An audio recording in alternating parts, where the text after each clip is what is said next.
ایک وقت کی بات ہے، ایک چھوٹا سا بادل جس کا نام سفید پنکھ تھا۔ وہ باقی بادلوں سے بالکل مختلف تھا۔ جب سارے بادل بارش برسا رہے ہوتے، سفید پنکھ صرف سورج کی کرنوں میں کھیلتا۔ وہ زمین کو چھونے سے ڈرتا تھا۔ ایک دن ایک بوڑھے عقاب نے اسے کہا، تمہیں معلوم ہے حقیقی خوبصورتی زمین پر ہے، تمہارے بغیر تو یہ دنیا اداس ہو جائے گی۔ لیکن سفید پنکھ ہنس پڑا، میں تو آزاد ہوں، میں کبھی زمین کو چھوں گا نہیں۔ پھر ایک عجیب موسم آیا، سورج غائب ہو گیا، ہوا رک گئی۔ سفید پنکھ نے محسوس کیا کہ وہ بہت بھاری ہو رہا ہے، اس کے روشن سفید رنگ گہرے ہونے لگے۔ وہ ڈر گیا۔ ایک چھوٹے سے پہاڑ نے اسے آواز دی، ڈرو مت، ہم سب کی ایک ذمہ داری ہوتی ہے۔ لیکن سفید پنکھ نے انکار کر دیا۔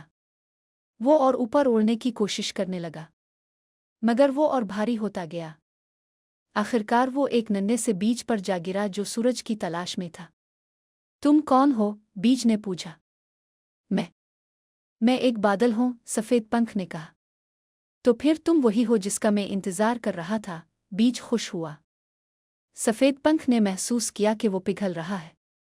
وہ پانی کی ننھی سی بوند بن کر بیج میں جذب ہو گیا۔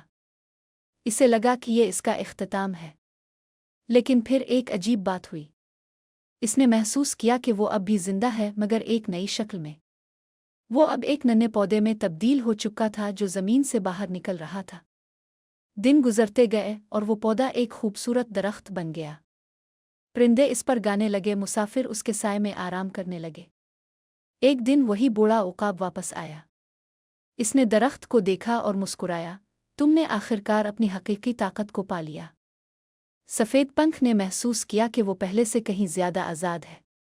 اسے سمجھ آئی کہ حقیقی آزادی اپنے آپ کو بدلنے سے نہیں بلکہ دوسروں کی زندگیوں کو بدلنے سے ملتی ہے۔ اور اس دن سے جب بھی بارش ہوتی، سفید پنکھ کے درخت سے ننھے بیج زمین پر گرتے جو نئے درخت بن کر اگتے۔ اس نے سیکھا کہ عظیم ہونے کا مطلب ہے دوسروں کو بھی عظیم بننے میں مدد کرنا۔